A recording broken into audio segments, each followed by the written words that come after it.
Hello again, everybody, and welcome again to Nerd to the Third Power, your one-stop shop for all things nerdy and awesome. I am your host, Master of Ceremonies, Dr. Gonzo. With me, as always, in this epic quest of awesomeness is our resident anime goddess, the Cat. Cat, how you doing? I'm doing magnificent. And now, are you actually doing magnificent, or are you just saying that because you're looking forward to taking the night off for your martini break because the rest of us are talking E3? You know me so well. I don't have anything to say about E3 because I'm like the only pure just non-gamer. So yes, I'm gonna have an evening off. Actually, just kidding. I'm gonna go record a different podcast tonight. Okay. And in our other co-pilot's chair, we have Skyblaze. Skyblaze, how are you this week? I'm pretty good. I'm gearing up for a steampunk festival where I'm going to be selling stuff in a couple of weeks. So I've made lots and lots of stock. Of stuff. Okay. And in our correspondence corner, we have Brian and John. How are you guys doing this week? Well, hopefully I'll be alright in terms of I'm extremely, extremely tired. If you do hear a loud thud followed by snoring, that's probably me passing out. Somebody get the stick. Like we have the stick.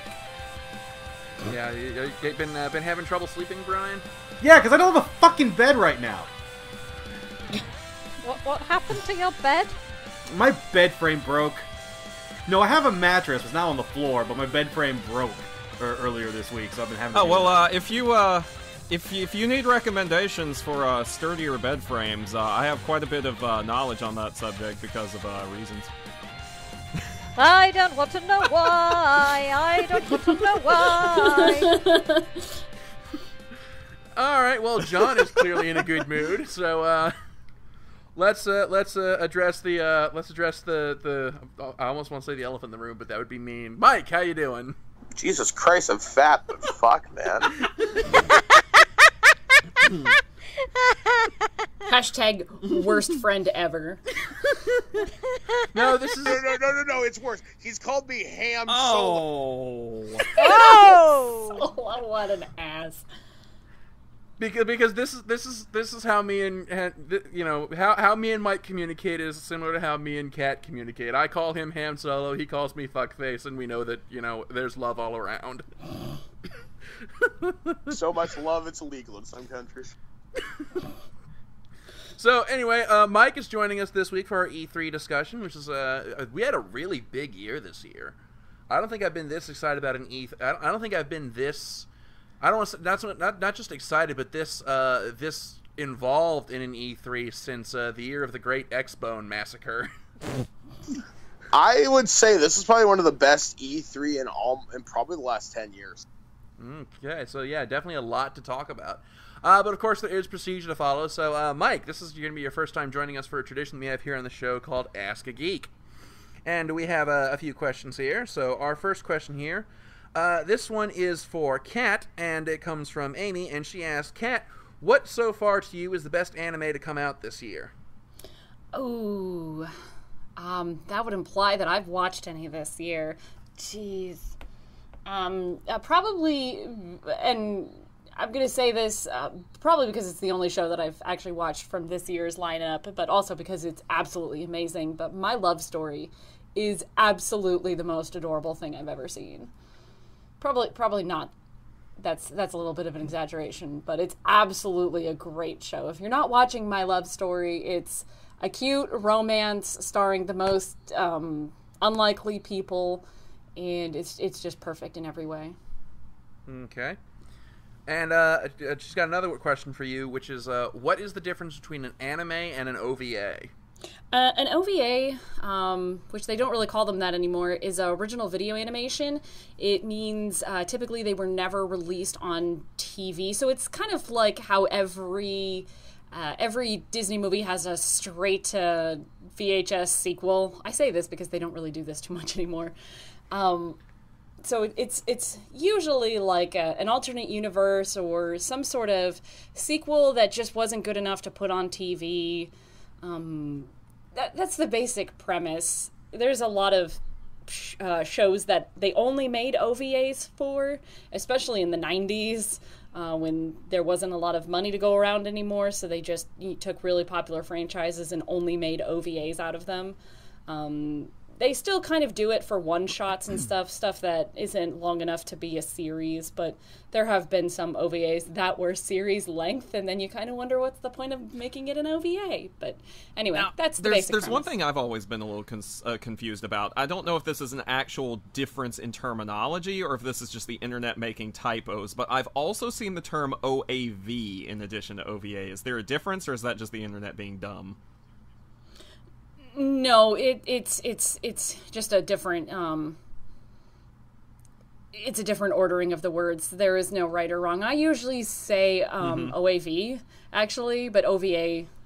I like OAV because other people say OVA, but they don't say OVA. They say OVA, and I'm like, no. So basically, it's like a GIF debate. But over is something. Yeah. An OVA is not an animation. It is one of the building blocks of life. Yep. Okay. Next question here comes from Chuck for John, and he asked, John, as big a horror fan as you are, have you been watching Hannibal, and what are your thoughts? Oh God, that just we got were literally canceled. just talking about this when I know, which we is were why I literally chose just this question. talking about this before the podcast started. Skyblaze mentioned that she had heard that Hannibal has been canceled, and I let out this inhuman pterodactyl screech of dismay that temporarily deafened her and like caused a number of fainting goats around the world to just spontaneously fall over. Whales are off the coast going, what the hell is that noise? All windows in a 1 mile radius are all it's- broken now. Garage doors I'm are going very, up and very down. upset about the cancellation of Hannibal, which should probably tell you everything you need to know about what I thought about Hannibal. It's, I think it's beautifully done. It's a wonderfully edited show. Always makes me want to, like, go out and cook something after I've watched an episode for some reason. Like, just watching... Yeah, Like people, for example. You are what you eat. But, I don't know, it's just brilliantly, beautifully done. This is my favorite version of Dr. Lecter so far. No disrespect to the great Anthony Hopkins, but They actually shoot that show not too far from where I actually live. Oh, really? Yeah, because part of it's shot up here in Canada. So I know they've shot episodes in and around a town I live near named Orangeville. Oh, well, maybe you could pop over to the set and see if you could get invited for dinner. Wouldn't that be nice? Well, they'd have leftovers for weeks. Find out next on the Food Network. Supposedly, the creator of the show has plans if the show had gotten the axe. And I think the guy who wrote the show owns it. Oh, really? Brian So Fuller is a there's god. There's a possibility then that they can go to Netflix or Amazon or somewhere like Please that. let them go to Netflix. This seems to be a thing that keeps happening. Even fucking Top Gear might end up with Netflix, which Yeah, blows it's crazy. my mind. It's crazy because, like I was saying before, NBC Universal, which is airing Hannibal right now, they're going to take this off the air, but they're going to continue to shove Minions down our throats at every opportunity. I ordered something from Amazon, and it came in a box plastered with the Minions all over it as some sort of like Amazon tie-in thing. I used to work for Universal. I was minioned out 2 years ago. Anyway, yeah, that answers... That's my answer to the question. Hannibal good, NBC Universal bad for canceling it. Alright, Kat, I need you to real quick go and take Minions off the recording schedule. Oh, shit. I was going to see that for my birthday, too. Oh, I'll watch it. I'll just have things to say. I'm pretty sure if we do... I'm pretty sure that if we watch that, if we make him watch that film, John will kill us all. And He then won't be, I'm fairly sure he won't be able to get to me, but, you know. Probably not. And yet Pixels is still fucking there. I don't know, Skyblaze. They do have those $99 European flights do they? now. That's a good point. Hey, But she Brian, can how defend far away herself. is how far away is Austin from you, and what are you doing on the 23rd to the 25th of October? Hey, it's only about 40 minutes and I can get up there pretty easily. Oh, because the United States Grand Prix is there. Is it really? That's a running joke around here. We call it the Grand Prix because I used to say it when I was a kid because I didn't know how to pronounce it. It's probably... The Grand Prix. It's Formula One. It's Motor racing. The only sport I follow. Because crashes are amazing. Yes. All right. There's a fairly spectacular rivalry going on between Lewis and Hamilton at the moment, but that's entirely not relevant. So let's move on. Okay. All right, and let's see. The last question here. I want a really good one here because a lot of questions we've gotten this week are all about E3, but it's like we're going to answer those questions already under discussion. So there's really no point in me asking what everybody's opinion about the Final Fantasy VII remake is because we're going to give it anyway. Let's see. Oh, here's a good one. What is a film, show, or game that was canceled that you were really looking forward to? So, Skyblaze, let's start with you on this one. You were going to pick me, and I didn't know what to say. Show or series that was cancelled that I was looking forward to. I mean, do you mean like cancelled before it showed, or mid-season, yeah, like it never, or it never got to air at all? Yeah. Although if it'll make it easier, we'll say canceled mid-season. if only so that I may once again kneel and wail and tear at my clothes over the cancellation of Caprica. Damn you, sci-fi! Don't you mean Siffy? 'Cause it... kill.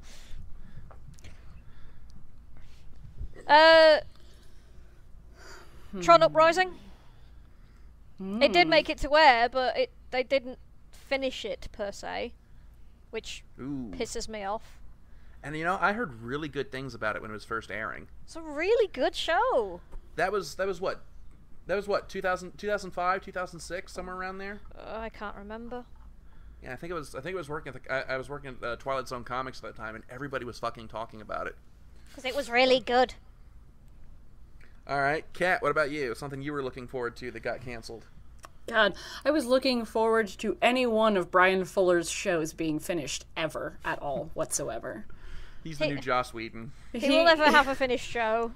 Oh He's my cursed. god. He must have pissed off a gypsy or something. Oh god. Like, no, serious. Yeah. Like, he spat on somebody's grave or something. He has done something to piss somebody off because everything that he does is magnificent and beautiful and gets canceled. Much like a lot of Joss Whedon's stuff. Okay. I was trying to think of something else. I don't know. Okay. Yeah. Just everything by Brian Fuller. Let me Mike, see. what about you? In recent memory, Constantine, because that show should have got picked up by someone. From older stuff, Terminator: The Sarah Connor Chronicles.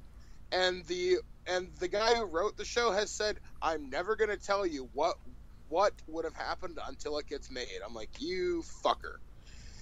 Video game wise, the Highlander video game, because they had a trailer for it a couple years ago. I think they had like gameplay shown from it, and it looked pretty cool. It looked like it was going to have a sword system similar to Metal Gear, so that looked pretty kick-ass, and it got shit canned.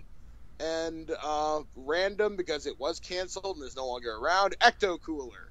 Didn't see that one coming, did you fuckers? Oh no! I know one that I was really pissed off that it never actually happened. What? The Babylon 5 game, Into the Fire. I didn't hear about that this looked one. amazing. It's Babylon 5, of course it looked amazing. It was using the what was it called? Free Space?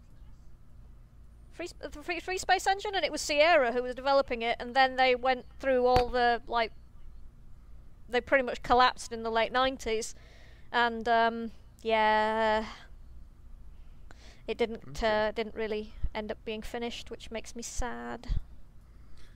Okay, Brian, what about you? Something that was canceled that you were really hot to trot for? I was very interested in Star Wars 1313 when they were talking about it before the acquisition of the Walt Disney Company and Lucas Arts sort of being collapsed underneath it, and then canceling all the video games.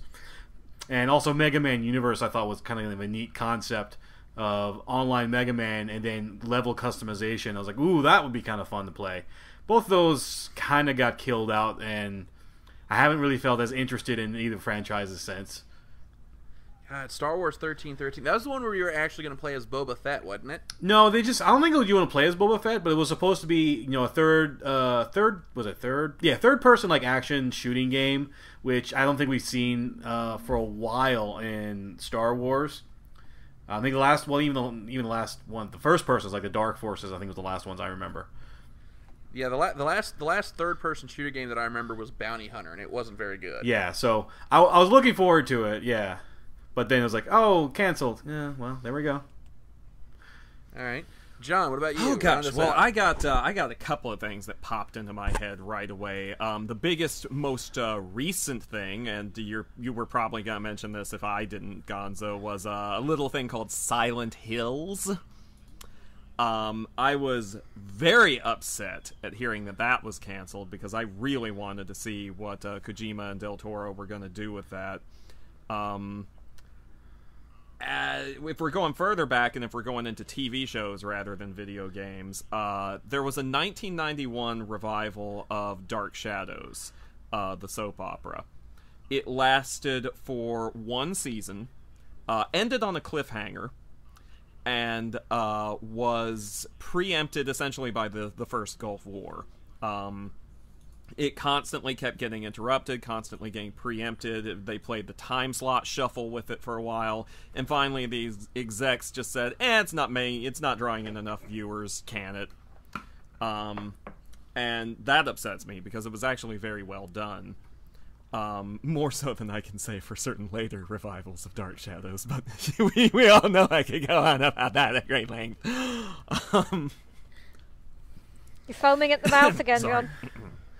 Okay. Well, I pretty much already gave my answer, and that's Caprica, and I will continue to scream at the heavens at uncaring gods at its cancellation, because that show was really fucking great. It's what introduced me to the Battlestar Galactic universe, and the whole reason they canceled it was because Sci-Fi or Syphilis, or whatever the fuck it's called now, was like, it's not drawing enough viewers, and the reason why is because there's not enough action, not enough explosions, because Arthur C. Clarke and Harlan Ellison and Isaac Asimov are just not proof positive that sci-fi has to be nothing but explosions, but can in fact be something cerebral and makes you think and get invested in characters. Sci-fi is Fuck off, another Sci-Fi. NBC Universal company. If we just want to add some more fuel to that fire. Oh, good. Okay. Let's all right. everybody be angry. Yay! No. Here, I thought we were going to have a happy show. John, you're going to have to stroke your NBC Universal hate boner somewhere else. Fine. Because... Alright, well, that's all the Ask the Geek questions that we have for this week. We're going to take a quick musical break. We're not doing headlines this week because we're devoting most of our time to E3, but we're going to take a quick musical break. When we come back, we're discussing E3. Big show, a lot of stuff to talk about. So, definitely looking forward to that. So, we'll see you in a few minutes.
right, and we are back, and this week is our annual E3 Blowout, where we discuss all of the big things that made us happy at E3, and, you know, all the it's definitely a huge year this year. I mean, I don't think I've been this invested in an E3 in a very long time.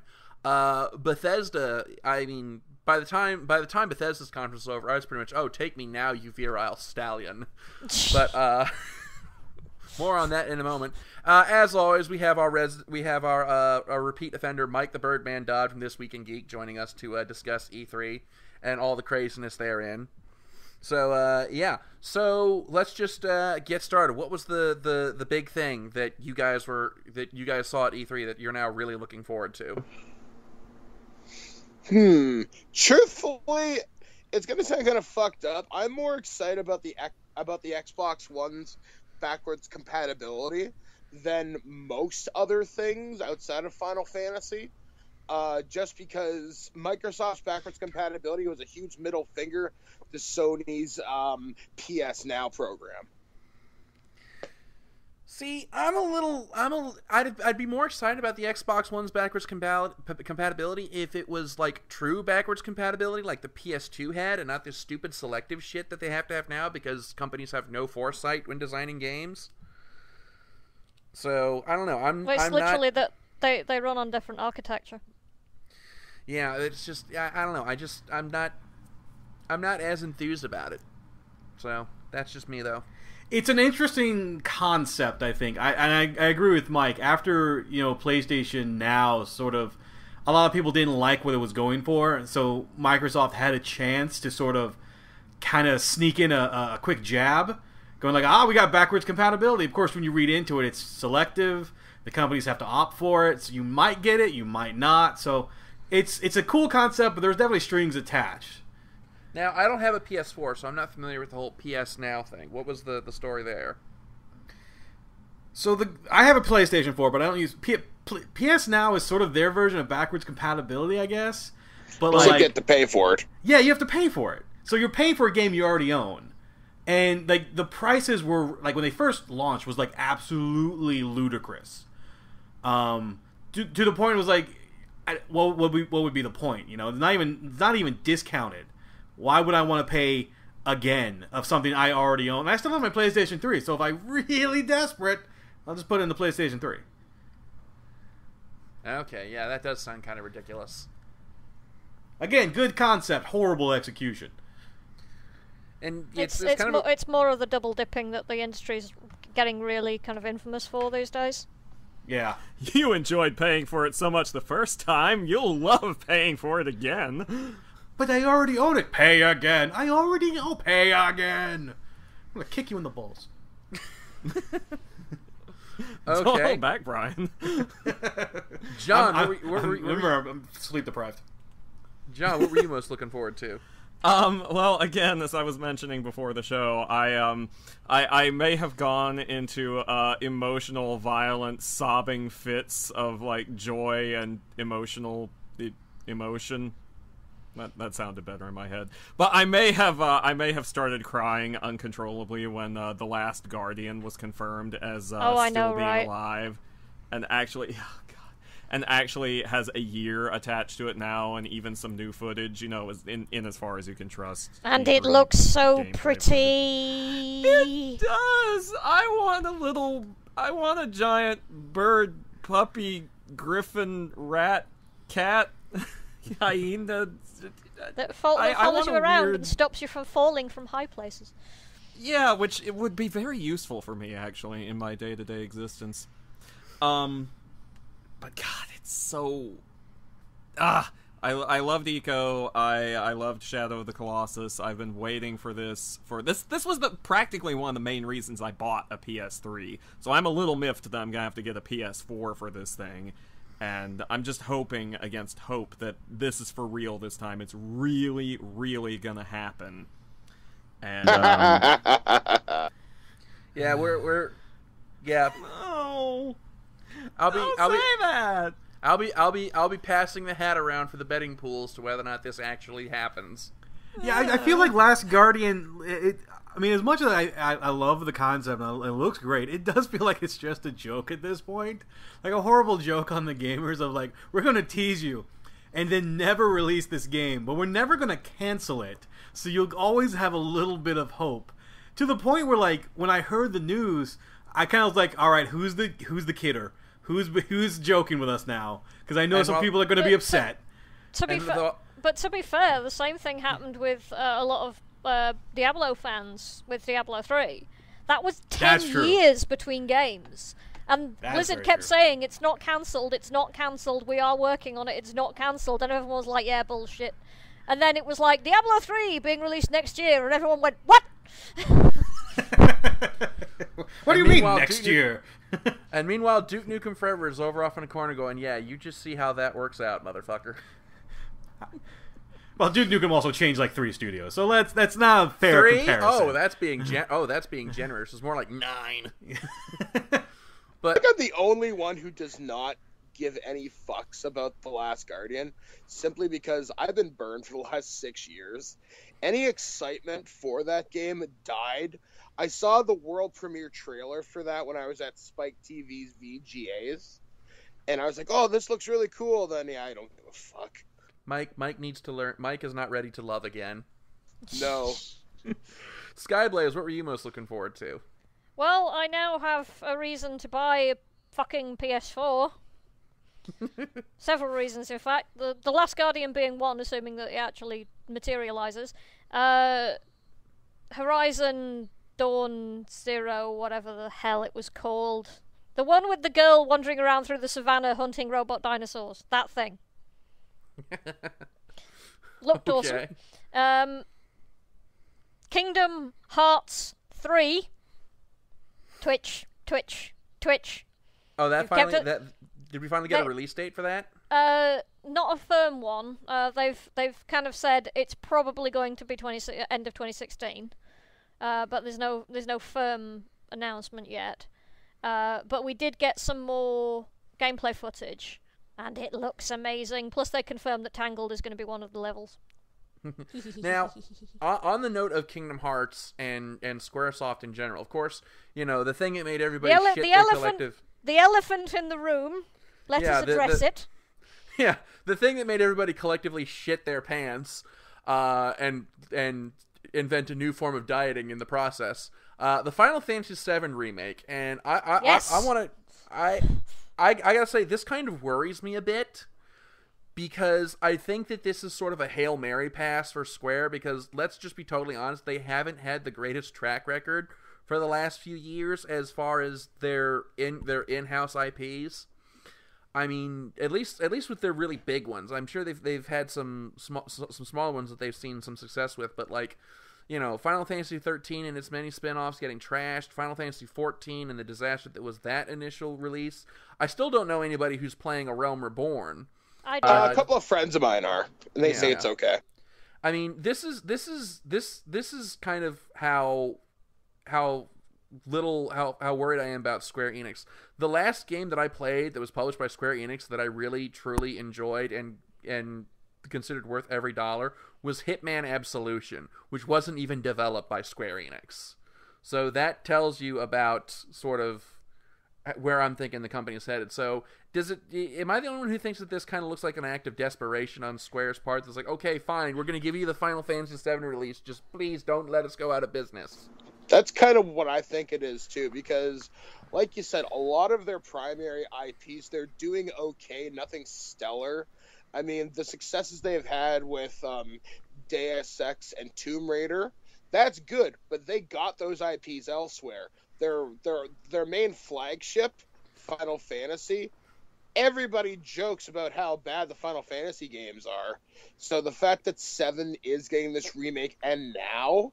I don't think you're wrong. This is a Hail Mary pass, and they never publicly admit they're in shit, but this is going to be the thing that digs them out of whatever hole they're in for at least the next couple of years. I think it's the Square Enix is just following up what they've sort of been doing, what other game companies have sort of been doing lately now, and that's basically HD remasters and re-releases of their older games. Like, we all know that the making of a video game, at least nowadays, is horrendously expensive, time consuming, and if you fail hard. So a lot of companies, Capcom, excuse me, are just re-releasing their old ones instead of making anything really new to sort of stay afloat. And this is just, I think, another bigger version of that. I don't know if it's a bad thing, because I know a lot of people who were excited about the Final Fantasy VII. I'm sort of where Mike was about Last Guardian. I've waited so long, I kind of don't care anymore. You know, it's. I've asked, you didn't give it to me. Oh, now you're giving it to me? Well, fuck off, I don't want it now. Well, it's the spoiled child defense. Okay. Go ahead, Skyblade. It's been. I've said it for so many years now. It's a license to print money. And they've had this opportunity for years and years and years, and at one point they actually said, "Oh, we're not going to release a remake of Final Fantasy VII until one of the modern Final Fantasies outsells it." It's never going to fucking happen if you keep making shitty games. Sorry, go ahead. And it's also as my husband said when the news was announced. It's like I was like, I'm really concerned. I said, why? We're finally getting this, and he said, because they'll probably find some way of messing it up. Yeah, which brings me to another worry that I have, because as great as Final Fantasy VII was, and how much I would love to see it in modern graphics, the thing is, it was also very much a product of its age. There's a lot of stuff that was core to Final Fantasy VII in its original release that you really can't get away with doing nowadays, not just mechanically, but in terms of narrative and presentation, because the industry has just moved on, and to do those same things would come across as quaint at best, backwards at worst. Yeah, but it's selling nostalgia. Like, nostalgia sells. Let's not beat around the bush. That's why people got excited when, with the big, I think, Capcom's Mega Man release. Like, they're going to re-release Mega Man, like, 1 through 6 or whatever. Nostalgia sells. Well, and it might be a product of its time, but it was a product that made people happy at that time. So that's what they're going for. But here's the thing. Another thing that you say, you get nostalgia, you bring up my other worry. The fan base has pretty much... The nostalgia, the overriding nostalgia that I see towards Final Fantasy is not true to the source material. Like, you go look up, like, I'll just give you an example of just one character, Cloud, the lead character. You go back and do a DeviantArt search for Cloud Strife. You're going to see pretty much all the same stuff, dark, broody, angsty hero. But if you go back and you play the original game, Cloud was actually a fairly upbeat character. And I'm kind of worried that all this kind of misaimed nostalgia, like Eris, everybody, the fan base here is like this, this pure innocent angelic character when she was actually kind of a spunky troublemaker who wasn't afraid to, throw herself into the shit. I'm scared to death that this misaimed nostalgia is going to wind up tainting the remake with Original Sin, and that they're going to wind up changing all the stuff about the narrative to suit what the fan base expects. I would like a minor correction there. Cloud wasn't all that upbeat. Zack was. Cloud was upbeat when he thought he was essentially Zack. Yeah, that's true. If you go back to the flashback prior to the incident, and he's talking to Tifa, he's being very kind of down and quite broody and serious. Yeah, but he wasn't to the Squall Leonhardt levels that the fan base likes to show him as. But it's a fairly minor deviation from the actual character as opposed to what you're suggesting, which is a complete 180. What Gonzo is talking about is a sort of flanderizing, because what you're saying is that Cloud was kind of broody and kind of down, but there was more to him than that. He was a more complicated character than that. He had other aspects, whereas fandom really loves with their broody characters to just play up the brooding to the point of absurdity. If you could add audio to fan art, every single piece of Cloud on the internet would be playing Crawling in My Skin. And it's just, what you're concerned about, from what it sounds to me, Gonzo, is like pandering to that aspect of the fandom at the cost of what actually made the original game enjoyable. Exactly. And I have concerns about that from a different direction. It's not that I'm concerned that they'll flanderize Cloud's personality. Again, a lot of the fans focus on, the darkness and grittiness of Final Fantasy VII, because they're like, ooh, it's this dystopian industrial setting, and ooh, it was the first Final Fantasy in the US where they could say swear words, and ooh, some of the houses had toilets. I mean, this is gritty realism here. But what a lot of people tend to forget is that Final Fantasy VII, much like every other Final Fantasy, was also chock full of, wacky, goofy side quests and wacky, goofy Japanese humor. And, the Honeybee Inn, anyone? I will say this, though. If they decide to cut the entire Cosmo Canyon segment, I will shed no tears. Hated that whole... Dude, Red 13 was the fucking shit. Keep Red 13, just cut out Cosmo Canyon. Why? You can't cut out that music, though. That music in that section is the fucking bomb. What's wrong with Cosmo Canyon? We'll discuss that after the show. My honest guess is I don't think they're gonna cut anything. I think if anything, they're probably gonna add something in. I would not be surprised if they add in an optional side quest that will actually let you resurrect Aerith or Eris, whichever they choose to go with. If they do, I'm putting my boot through my television. See, I'd be okay if they did that, as long as it was ridiculously hard. Make you. Oh yeah, absolutely. I'm personally more reckoning that they're going to do something like what they do with the Kingdom Hearts Final Mix editions. They add sections of like other collectibles and other boss fights and things like that. I think they're probably going to go that route rather than anything else. That's entirely possible. See, the weirdest thing to me is that I'm interested in the Final Fantasy VII remake because I actually never finished the original Final Fantasy VII. I got part of the way through. And I'm interested to see it with the upgraded graphics because FF7 came right in the butt-ugly decades of video gaming, right in that awkward point where we were transitioning from sprites, which had gotten to looking pretty good, into polygons, which were, like, Lego monstrosities. Super deformed. But everything was built in Minecraft. Well, really? we could. I do wonder if Cloud will keep his Popeye arms. Well, we could go on about the Final Fantasy remake for hours on end, but there are other things that we have to discuss. So, Mike, what were some of the other highlights of E3 that we saw this year? Fallout 4 was not entirely unsurprised. Although I was surprised how much attention the collector's edition for that game gathered.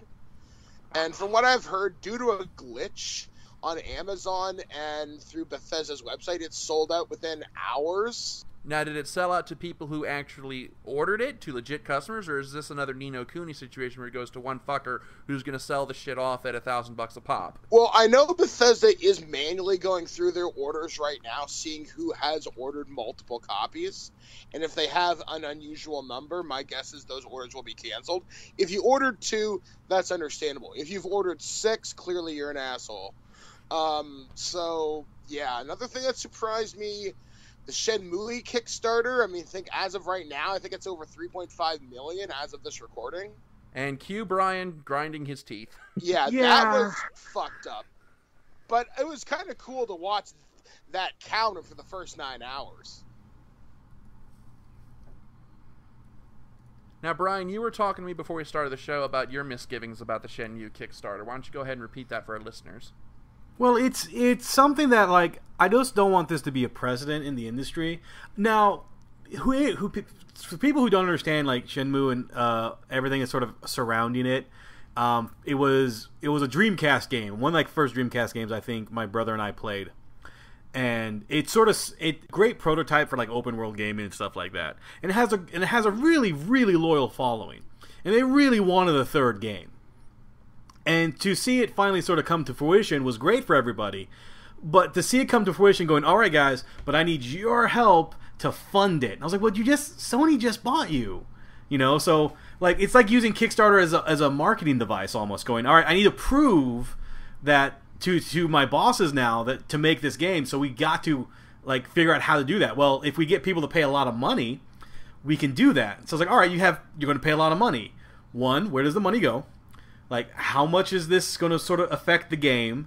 And so it's this weird thing because it's the first time it's happened. So I'm very just real concerned with it, and it to me just seems like this weird taking advantage of people's loyalty and fandom. You know, of yes, give us your money, and then maybe this money will be used to actually support the game and whatnot. I don't know. Also, no offense to Shenmue, there's a lot of games that took its style of gameplay and has made it better.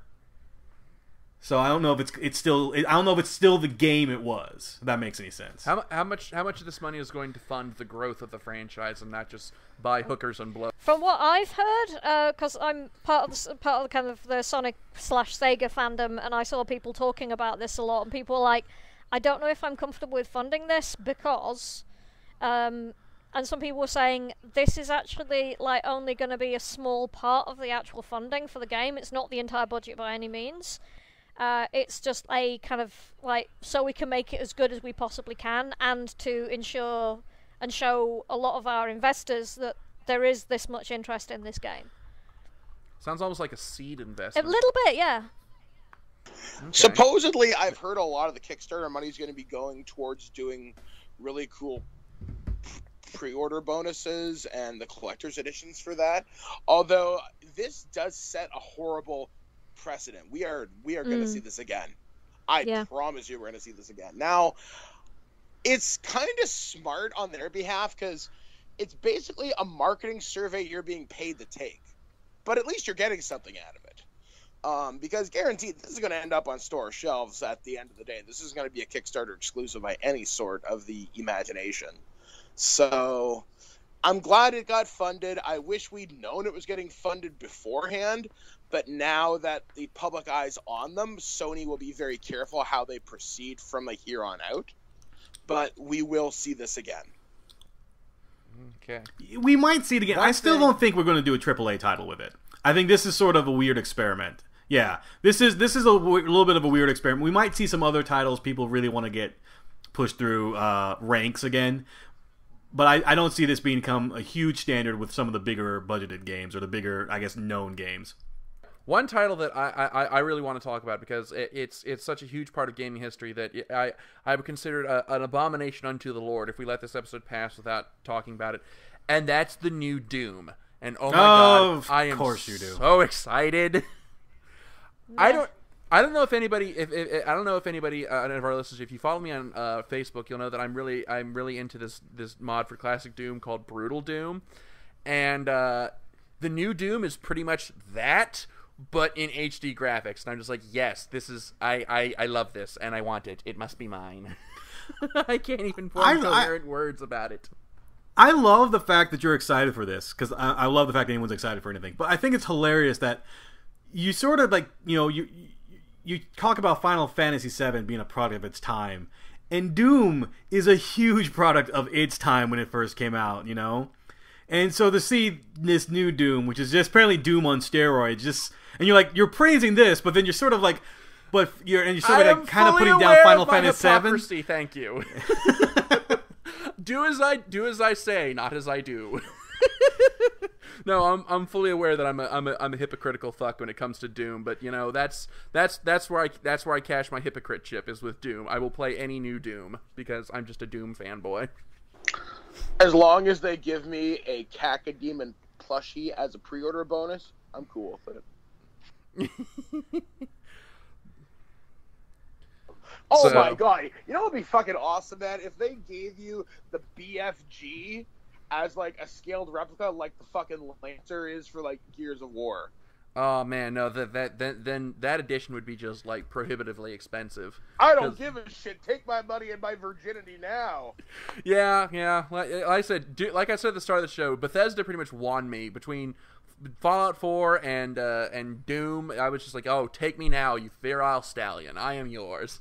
One thing I'm actually rather surprised they didn't announce a remake for Skyrim for the next generation consoles, especially, but then again, I guess because of the Xbox backwards compatibility, I guess that's why, considering Fallout 4 comes with a copy of Fallout 3. Well, there's also the fact that Elder Scrolls Online is still going really strong, and Bethesda's never struck me as a company that did remakes or remasters. I think that if they're going to do something for the Elder Scrolls, they're just going to make the Elder Scrolls 6, which, please take us to the Eldmeri Dominion. Please take us to the Eldmeri Dominion. I want to kill some Thalmor. But anyway, so what were some other big highlights from this E3? I know Mirror's Edge 2 we finally got a solid announcement on. Is this Mirror's Edge 2 or Mirror's Edge 1.5? Because the way I read the news, and this is what confused me, was that this is sort of like, it's not remaking the first game, it's sort of a continuation, but they're just doing it a little bit differently. Like, same storyline, but something. And stop right there in the middle. I didn't hear anything about it being a remake. Everything I heard was that it was going to be a bona fide sequel. Okay, see, I'm just not reading the right news then. Well, I mean, I don't know. You may have read something that I didn't see. But, probably not. I can tell you, I'm elated to see Mirror's Edge come back, because I thought that was I played through the first game and I thought that was a concept that had a lot of potential, and with some refinement could have been great. So I'm hoping that EA has taken the first game and worked out the bugs, the kinks, and is going to give us something truly spectacular this time around. Mass Effect Andromeda. Did you have something you wanted to talk about? Weirdly enough, that was actually on my mind. That was probably what I was going to bring up. I'm excited for this, like, in a retarded, ridiculous, obsessive fanboy way. Now, I'm kind of sad we didn't see any real gameplay.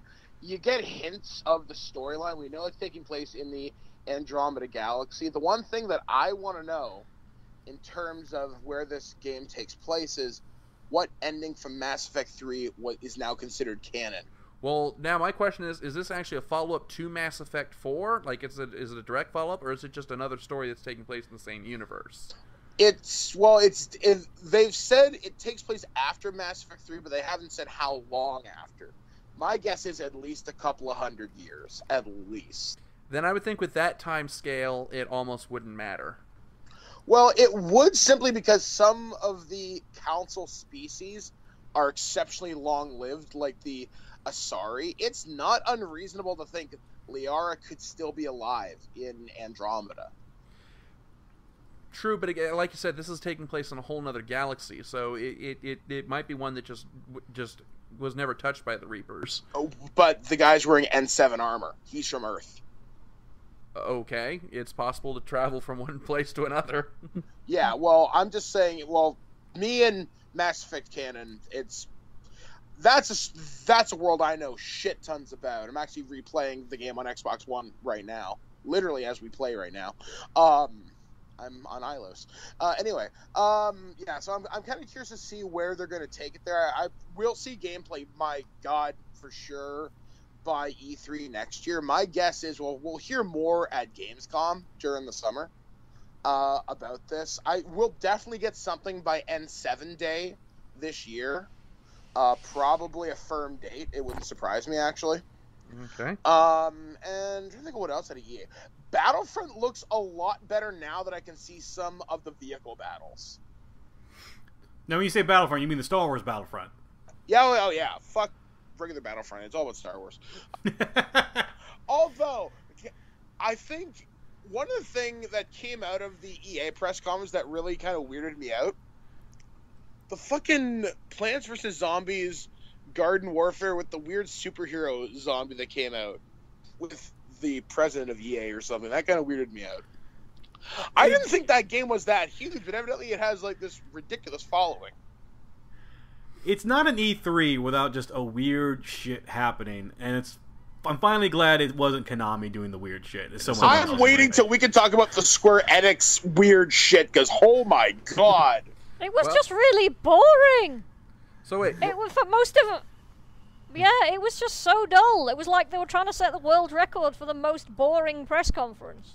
I didn't see the Square Enix press conference, although I've seen the memes which basically meant to, okay, we're going to announce that we're going to announce that we're going to announce that we're going to show images that we're going to announce something about Kingdom Hearts. Okay, at one point during the Square Enix press conference, this guy came out, and he doesn't like to have his face seen in public, so he comes out in this Majora's Mask fucking fetish helmet or something, and it was like, what a flying fuck. That is actually a character from Nier, Which I think the reason why they went with that was because they announced a Nier sequel. Creepy as all shit regardless. Oh, I you know, think- I you think want it- one. If you think he's creepy on stage, play the actual game. I swear to God, it's like Tim Burton on steroids. You know, it's not a game per se, but are we gonna talk about Nintendo's Puppet Show? Fucking yeah, Oh. Reggie! Love that! That's my Facebook profile picture right now. Yeah, I know, right? Also, what was the thing with that like yarn cat that was really super cute and I want one? It was a Is cat that- made of yarn. That's that's a new game. I don't know the game's name, but I've seen. Here's the thing: I haven't seen the Nintendo puppet video. I've just seen images, and I just kind of stare at them, going, "I don't know what to feel." And I see pictures of that cat you're talking about. Fear is what you feel. Yeah, I see pictures of that cat and memes of that cat, going, "Is that a game, or are they just selling stuffed animals? What is going on?" Well, let's not forget. I don't let's care, not I forget want that one. Let's not forget that the Nintendo puppets then turned into like the Star Fox cast to announce the new Star Fox That was game. so cool. They had to make 2 sets of puppets for this thing. They had to make the puppets of their actual people, their actual announcers, and then they had to make a set of Star Fox puppets. And I think those puppets were actually made by the Jim Henson Company. I seem to remember reading that Yeah, somewhere. they were. It was confirmed. Jim Henson Company was really proud of those puppets. Am I the only person who would actually love to see like a Jim Henson Star Fox show or movie? Is that just me? Because You know what? like I'm picturing it. I will tell you this. I'm not a huge Star Fox fan. Star Fox 64 was pretty much it for me. But if they come out with a Star Fox title where all the characters are played by those puppets, I will be there day one, $60 in hand, be like, just shut up and take my money. No, I want to see fucking Star Fox Muppets. Yeah, that'd be kind of like the Kirby's Epic Yarn version of Star Fox, which I would be completely on board with now that I've said it. Even And- if they did the cutscenes using those puppets, that Yeah, it really would be. What I'm looking forward to about the Star Fox, the new Star Fox game, is like you said, Gonzo. Star Fox 64 was like probably the last game in the franchise. decent.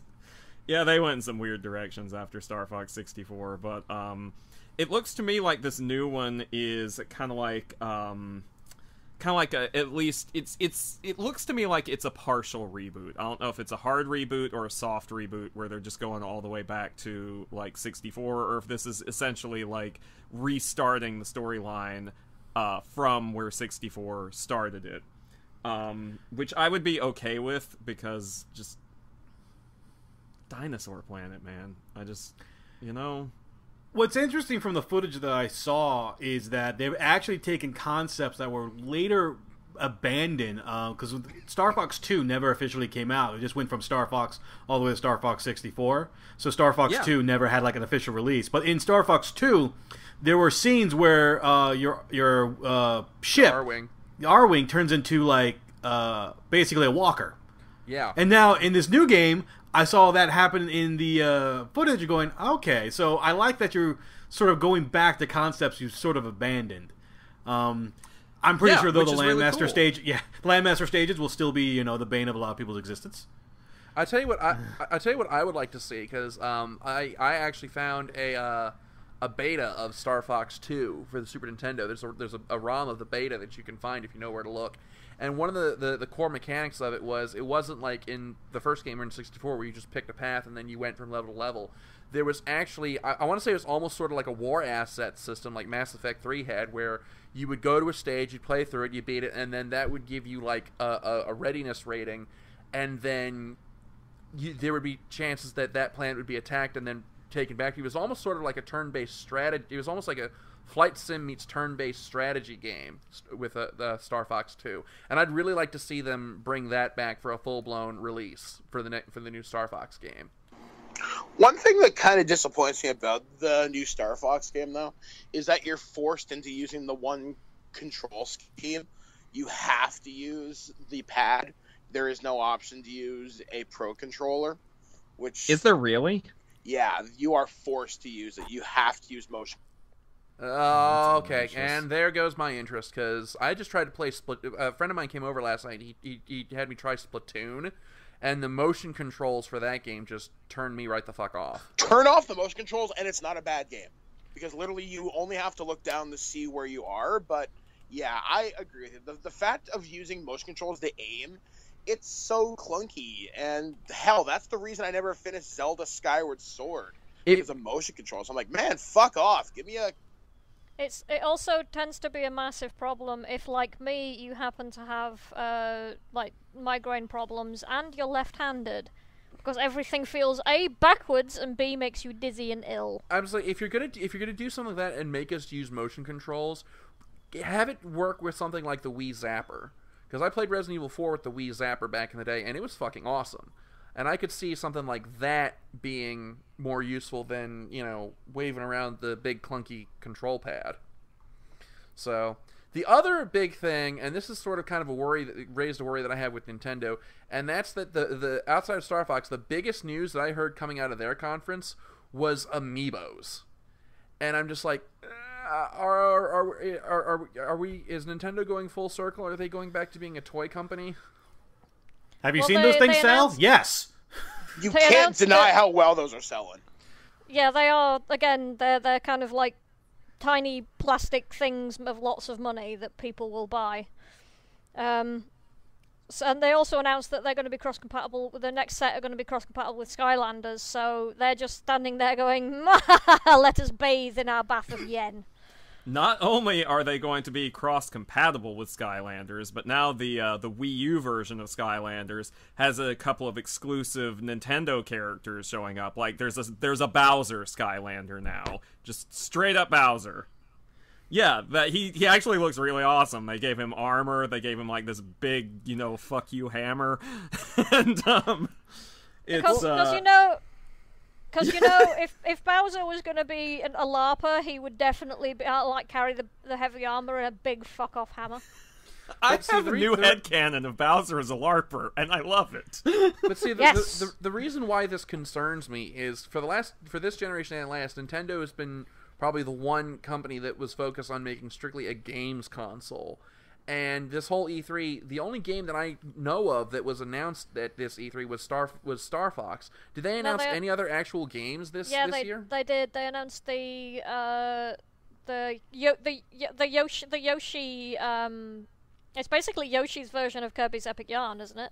Well, that was announced a long time ago, but that game's already pretty much done. IGN has a full review of it already, though we don't get it till October, which is retarded. Sorry, go ahead. Oh, sorry, go ahead. I was about to say, there's the Shin Megami versus Fire Emblem thing they talked about, but Japan got a more extensive trailer for it. Because of course they did. What else did they show? A lot of Zelda stuff, but a lot of Nintendo's conference was focused on the 3DS. And that's almost a little worrying.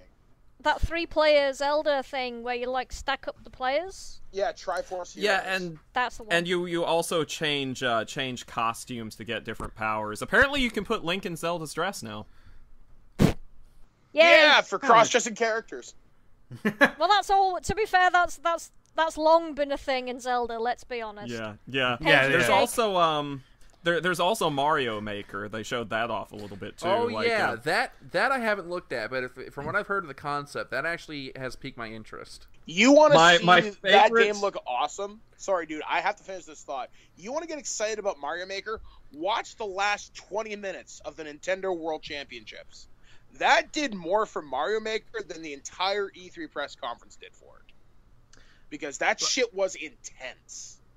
Yeah, I don't know if this is from the press conference or not, but my favorite video for Mario Maker involves Mario going in one door and suddenly being in this tiny, I don't know, 5 Mario width room with 3 Bowsers stacked on top of each other, walking towards him, breathing fire, and the player just goes, nope, and goes right back out the door.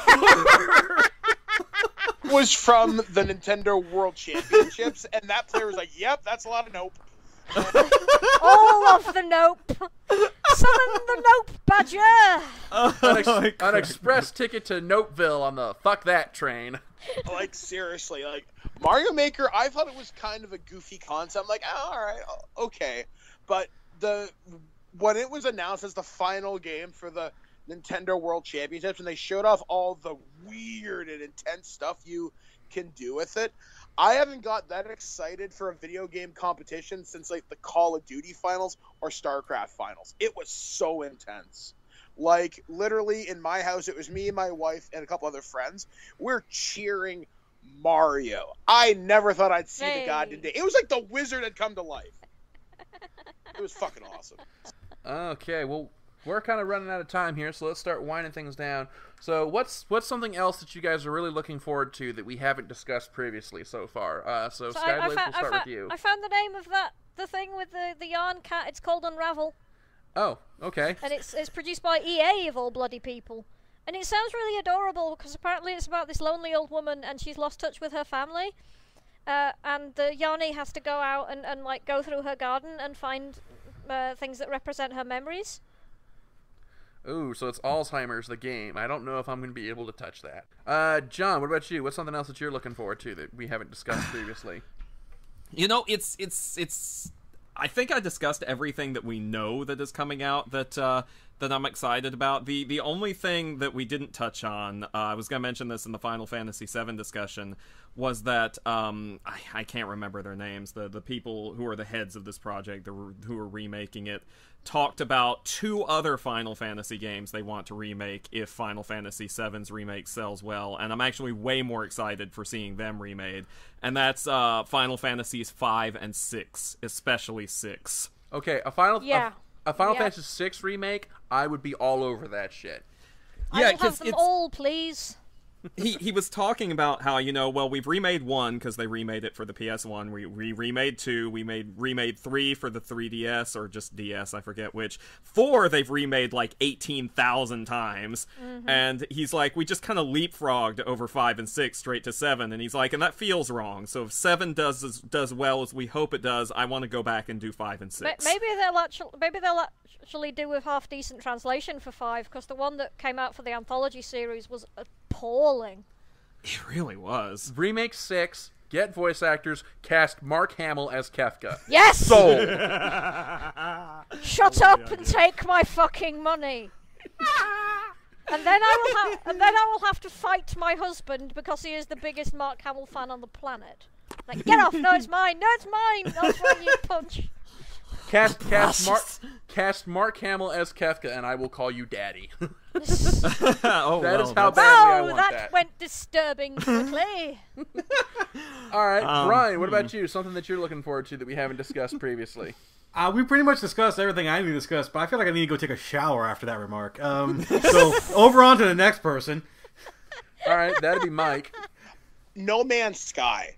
That, now seeing more about it, seeing actual gameplay, man, I can see myself getting lost in something like that. Just the fact that the worlds are all generated and no 2 people should have the same experience. It looks really, really, really, really neat.